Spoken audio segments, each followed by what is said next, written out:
Geçən həftə rayonların birində baş verən, ictimaiyyəti isə bu gün bəlli olan hadisə hər bir vicdanlı Azərbaycanlını sarsıdır. Bu olay bir daha bizi vadar edir ki, cəmiyyətin içindən aldığımız siqnalları ciddi müzakirə edək, çözüm yolları arayaq. 15 yaşlı bir yeniyetmənin dünyaya uşaq gətirməsi təkcə bir rayona xas olay deyil və bütün Azərbaycanda ictimai vicdanı silkələməlidir.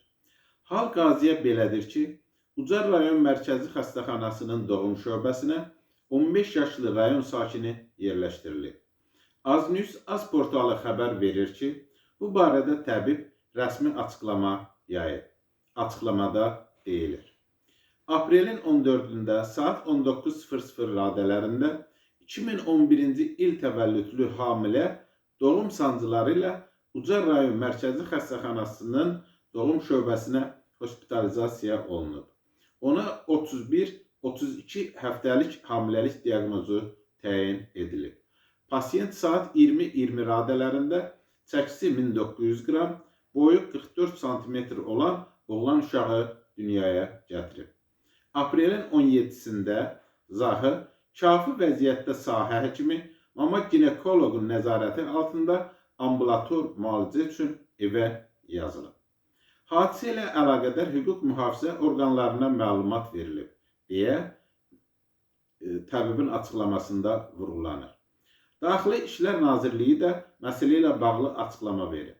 Nazirlik bildirib ki, Ucar rayon polis şöbəsində faktla bağlı cinayət işi başlanıb. Öncə bu məsələyə bir hüquqşünas kimi yanaşmaq istəyirəm. Çox güman ki, müvafiq cinayət işi Azərbaycan Respublikası Cinayət Məcəlləsinin 152.1 maddəsi ilə açılıb. Həmin maddəyə əsasən 14 yaşına çatmış, lakin 16 yaşına çatmayan şəxslə cinsi əlaqədə olma və ya seksual xarakterli digər hərəkətlər etmə, 3 ilədək müddətə müəyyən vəzifə tutma və ya müəyyən fəaliyyətlə məşğul olma hüququndan məhrum edilməklə və ya edilməməklə 1 ildən 3 ilədək müddətdə azadlıqdan məhrum etməklə cəzalandırılır. Əlbəttə, Daxili İşlər Nazirliyinin rəsmi açıqlamasında da deyildiyi kimi istintaq gedir. İstintaqın gedişində başqa məlumatlar da üzə çıxar. Əgər fərqli detallar üzə çıxarsa, əlavə ittihamlar da irəli sürülə bilər. Lakin bir məsələ konkretdir. Bir yeniyetmə üçün 15 yaş razılıq yaşı deyil. Yəni partnyorun kimliyindən, münasibətin motivindən asılı olmayaraq bu hamiləliyin arxasında hüquqi məsuliyyət dayanır. Bu məsuliyyətlə bağlı hüquqi tədbirlər görülməlidir və düzgün yanaşma da budur. Elə bu səbəbdən də hadisəni romantikləşdirmək, erkən münasibətlərə bu və ya digər şəkildə haqq qazandırmaq yol verilməzdir. Təhlükəlidir və hüquqa ziddir. Əslində bu olay, necə deyərlər, buz dağının görünən hissəsidir. Ölkəmizdə erkən nikah, qeyri-rəsmi münasibətlər və nəticədə bu cür hallar bir problem olaraq mövcuddur. Bununla bağlı etiraf edək ki, mediada yetərincə maarifləndirilmə işi aparılır. Saytlar, telekanallar, sosial şəbəkə platformalarında hər gün çağırışlar edilir. Ölkəmizdə ailə, qadın, uşaq problemləri üzrə Dövlət Komitəsi də var. Onlar da müşahidələrimə görə erkən nikahlara qarşı öz funksiyaları, öz səlahiyyətləri çərçivəsində əllərindən gələn qədər fəal və səmərəli çalışırlar. Amma bu cür faktlar onu göstərir ki, cəmiyyətimizdə ilk növbədə bəzi stereotipləri dəyişməliyik.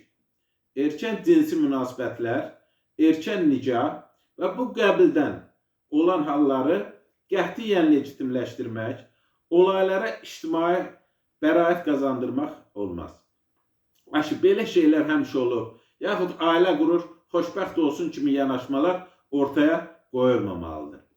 21-ci əsrdə bir məsələni tam dərk etməliyik ki, əgər özü uşaq olan biri dünyaya uşaq gətirirsə, Bu artıq ciddi sosial problemdir.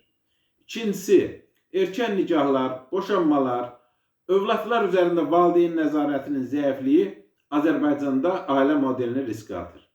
Təsəvvür edin ki, hamiləlik aylarla davam edən bir vəziyyətdir.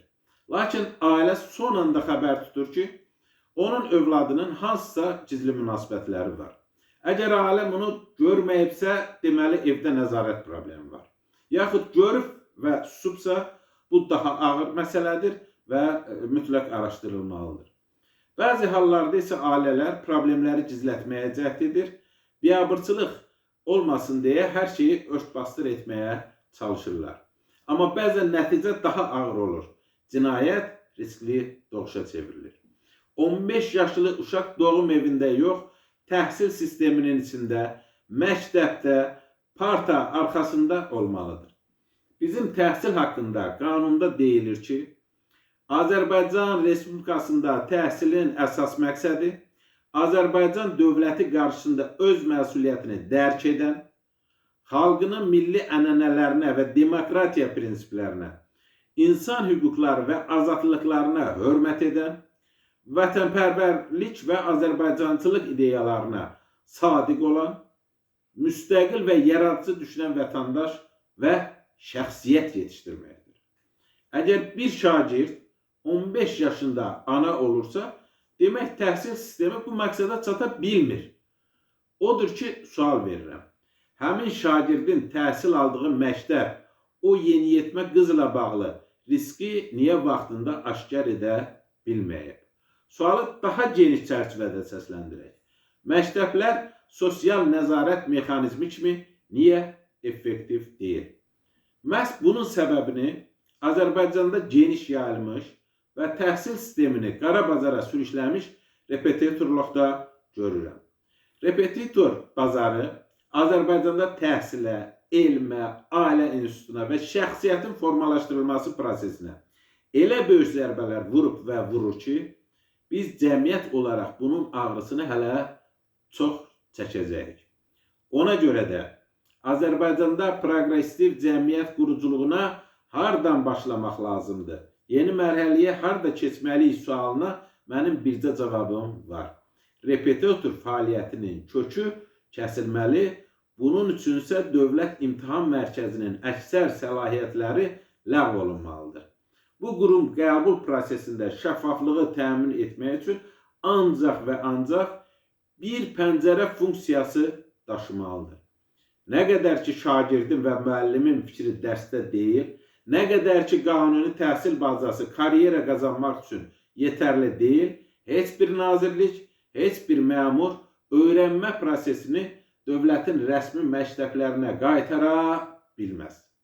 Məktəb öyrənmə ünvanı deyilsə, şəxsiyyət formalaşdıra bilmirsə, o zaman yeniyetmələr ya radikal dini cəryanlara, ya da kriminala yönələcək. Heç bir maarifləndirmə işi də effekt verməyəcək.